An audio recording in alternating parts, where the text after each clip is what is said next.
Carbon परमाणु में एक विशेष गुण होता है कि ये अन्य कार्बन परमाणु या भिन्न तत्व जैसे hydrogen, oxygen, nitrogen, sulphur, phosphorus तथा हैलोजन के साथ सहसंयोजक बंध बनाकर लंबी श्रृंखला या वलय द्वारा जुड़ जाता है, जिसे श्रृंखलन या कैटिनेशन कहते हैं। इस प्रकार के यौगिकों का अध्ययन रसायन शास्त्र की जिस शाखा के अंतर्गत किया जाता है उसे कार्बनिक रसायन यानी ऑर्गेनिक केमिस्ट्री कहते हैं। इस पाठ में कार्बनिक रसायन के आधारभूत सिद्धांत तथा विश्लेषण तकनीकें सम्मिलित हैं, जो कार्बनिक यौगिकों के विरचन तथा गुणों को समझने के लिए जरूरी है। पृथ्वी पर जीवन को बनाए रखने के लिए कार्बनिक यौगिक अनिवार्य हैं। कार्बनिक यौगिक जटिल अणु होते हैं, जैसे आनुवांशिक सूचना वाले डीऑक्सीराइबोन्यूक्लिक एसिड डीएनए तथा प्रोटीन, जो हमारे रक्त, मांसपेशी एवं त्वचा के आवश्यक यौगिक बनाते हैं। कार्बनिक यौगिकों का उपयोग कपड़ों, ईंधन, बहुलकों, रंजकों, दवाओं आदि में होता है। कार्बनिक रसायन का विज्ञान लगभग 200 वर्ष पुराना है। ऐसा माना जाता है कि सन 1780 के आसपास रसायनज्ञों ने पादपों तथा जंतुओं से प्राप्त कार्बनिक यौगिकों एवं खनिज स्रोतों से विरचित अकार्बनिक यौगिकों के बीच विभेद करना शुरू कर दिया था। स्वीडिश वैज्ञानिक बर्जिलियस ने प्रतिपादित किया कि जैव शक्ति यानी वाइटल फोर्स कार्बनिक यौगिकों के निर्माण के लिए उत्तरदायी है। जैव शक्ति एक रहस्यमय शक्ति है जो जीवधारियों के अंदर ही कार्य करती है और मानव के वश में नहीं है। अतः कार्बनिक यौगिकों को प्रयोगशाला में नहीं बनाया जा सकता है, ऐसा बर्जिलियस ने बताया। सन 1828 में एफ वोलर ने अकार्बनिक यौगिक अमोनियम साइनेट से कार्बनिक यौगिक यूरिया का संश्लेषण किया। तब तक जैव शक्ति सिद्धांत ही मान्य रहा। वास्तव में वोलर पोटेशियम साइनेट और अमोनियम सल्फेट को गर्म करके एक अकार्बनिक यौगिक अमोनियम साइनेट प्राप्त करने का प्रयत्न कर रहे थे, परंतु परमाणुओं में पुनर्विन्यास यानी रीअरेंजमेंट के कारण उन्हें अमोनियम साइनेट के स्थान पर यूरिया प्राप्त हुआ। इस प्रकार प्रयोगशाला में बनाया गया पहला यौगिक यूरिया था। इसके बाद कॉल्बे द्वारा एसिटिक अम्ल तथा बर्थलोड द्वारा मेथेन के संश्लेषण से ये सिद्ध हो गया कि प्रयोगशाला में अकार्बनिक स्रोतों से कार्बनिक यौगिकों को संश्लेषित किया जा सकता है।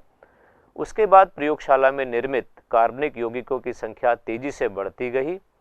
सहसंयोजक बंध के इलेक्ट्रॉनिक सिद्धांत के विकास ने कार्बनिक रसायन को आधुनिक रूप दिया। लेबेल और वॉन्टॉफ के अनुसार कार्बन परमाणु की चारों संयोजकताएं एक ही तल में नहीं होती हैं, ये त्रिविम में सममित रूप से वितरित होती हैं। कार्बन परमाणु नियमित चतुष्फलक यानी रेगुलर टेट्राहेड्रन के मध्य में स्थित होता है और उसकी चारों संयोजकताएं उसके चारों कोनों पर एक दूसरे से 109.5 डिग्री के कोण पर निर्देशित होती हैं। इस निरूपण को चतुष्फलकीय निरूपण या त्रिविम मॉडल, स्पेस मॉडल कहा जाता है। ये 109.5 डिग्री पर ये चारों संयोजकताएं व्यवस्थित हैं और ये चतुष्फलक बना रही हैं, जिसको समचतुष्फलक कहते हैं। कार्बन की चारों संयोजकताएं 4 एकल बंध द्वारा, जैसा आप देख रहे हैं इसमें, और इसमें भी कार्बन जो है वो 4 एकल बंध द्वारा जुड़ा हुआ है। ये कार्बन भी, दूसरा कार्बन भी, तीसरा कार्बन भी। तो इस प्रकार से चारों संयोजकताएं 4 एकल बंध द्वारा निर्देशित हो सकती हैं या 2 एकल बंध द्वारा और 1 द्विबंध द्वारा। जैसे इसमें देख रहे हैं आप, 2 एकल बंध हैं और 1 द्विबंध है। इससे भी इसको लिखा जाता है चारों संयोजकताओं को। और एक और तरीका है कि इसमें या तो 1 एकल बंध हो और 1 त्रिबंध हो, जैसा इस उदाहरण में आप देख रहे हैं। इस तरीके से चारों संयोजकताओं को एकल बंध, द्विबंध और त्रिबंध द्वारा निरूपित किया जाता है। आणविक संरचना की मौलिक अवधारणाओं का ज्ञान कार्बनिक यौगिकों के गुणों को समझने और उनका पूर्वानुमान करने में सहायक होता है। कार्बन की 4 संयोजकताएं तथा इसके द्वारा सहसंयोजक बंध निर्माण को इलेक्ट्रॉनीय विन्यास तथा S और P कक्षकों के संकरण के आधार पर समझाया जा सकता है। आपको ये याद होगा कि मीथेन, एथीन और एथाइन अणुओं की आकृतियों को कार्बन परमाणुओं द्वारा निर्मित क्रमशः sp3, sp2 तथा sp संकर कक्षकों की सहायता से स्पष्ट किया जा सकता है। संकरण किसी यौगिक में बंध लंबाई तथा बंध सामर्थ्य यानी बंध एंथैल्पी को प्रभावित करता है। ये देखिए, जैसे sp संकरण है, इसमें S लक्षण 50% है।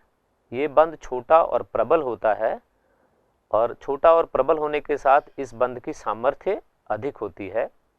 sp3 में आप देखेंगे इसमें S लक्षण 25% होता है। ये बंध बड़ा होता है और sp की तुलना में कम प्रबल होता है और सामर्थ्य भी S की तुलना में इसका कम होता है। और sp2 संकरण में जिसमें S लक्षण 33.33% होता है, आबंध लंबाई और उसकी प्रबलता sp और sp3 की मध्यवर्ती होती है। सामर्थ्य भी इन दोनों के बीच का होता है। संकरण का प्रकार कार्बन की विद्युत ऋणता को भी प्रभावित करता है। S लक्षण ज़्यादा होने पर परमाणु की विद्युत ऋणता अधिक होती है। संकरित कक्षकों की आपेक्षिक विद्युत ऋणता का प्रभाव कार्बनिक यौगिकों के भौतिक तथा रासायनिक गुणों पर पड़ता है, जो आप आगे पढ़ेंगे। ये विद्युत ऋणता का घटता हुआ क्रम है। sp सबसे ज़्यादा विद्युत ऋणता दर्शाता है, sp2 उससे कम और sp3 सबसे कम। एथीन में सभी परमाणु एक ही तल में होते हैं। ये सारे परमाणु ये सब एक ही तल में हैं और p कक्षक एक दूसरे के समानांतर हैं। ये देखिए, इसका p कक्षक और ये इसका p कक्षक एक दूसरे के समानांतर है और ये इसके तल के लंबवत हैं। इस प्रकार इसमें संपार्श्विक अतिव्यापन होने से पाई बंध बनता है।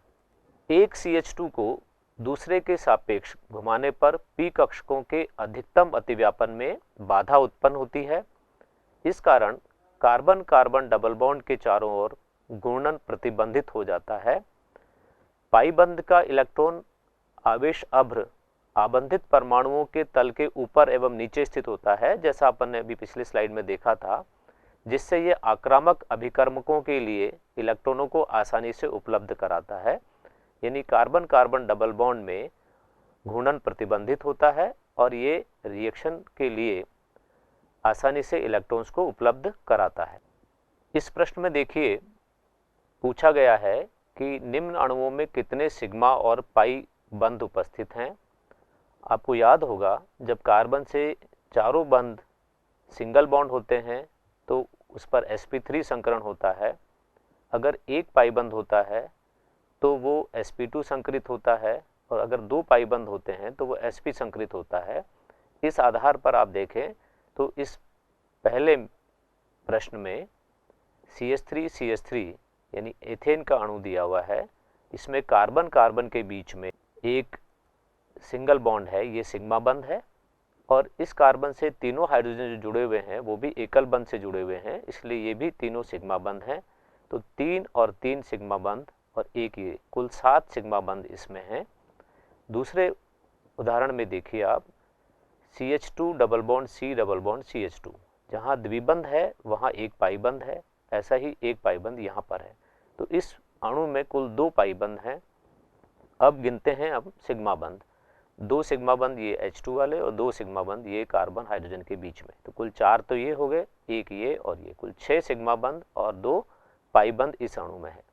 इसी प्रकार इसमें देखें तो इस अणु में पहले पाई बंध देखें आप, इसमें 2 पाई बंध हैं क्योंकि ये ट्रिपल बॉन्ड है, तो ये डबल बॉन्ड है, इसमें एक पाई बंध है। इस प्रकार इस पूरे अणु में 3 पाई बंध हैं, बाकी सारे सिग्मा बंध हैं। अब सिग्मा बंध गिन लीजिए, 1 2 3 4 5 6 7 और 3 10, कुल 10 सिग्मा बंध हैं और 3 इसमें पाई बंध हैं।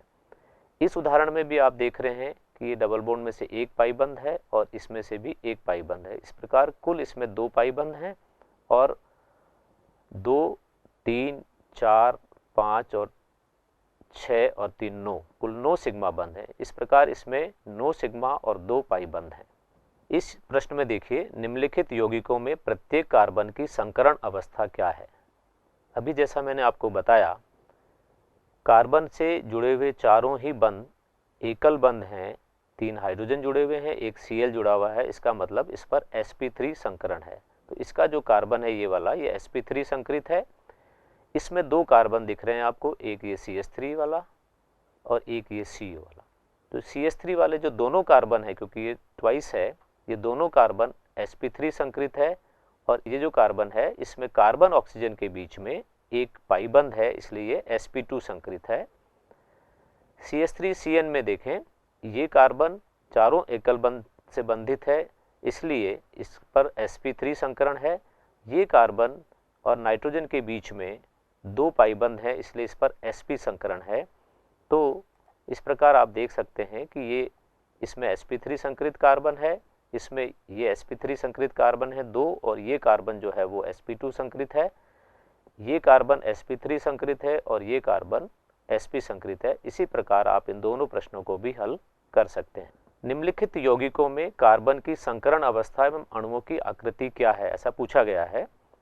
तो संकरण अवस्था जैसा अभी हमने देखा था, इस कार्बन पर जो संकरण है एक पाई बंध के कारण sp2 संकरण है, और जब sp2 संकरण होता है तो आकृति होती है समतल त्रिकोणीय। यहाँ पर चारों बंध सिग्मा है, sp3 संकरण है, तो आकृति कैसी होगी, समचतुष्फलकीय। इसमें कार्बन sp संकरित है क्योंकि इसमें 2 पाई बंध हैं, और ऐसा होने से इसकी आकृति रेखीय होती है, बंध कोण 180 डिग्री होता है। तो ये इसका आंसर है, sp2 संकरित कार्बन समतल त्रिकोणीय आकृति, इसमें sp3 संकरित कार्बन चतुष्फलकीय आकृति, और इसमें sp संकरित कार्बन रेखीय आकृति।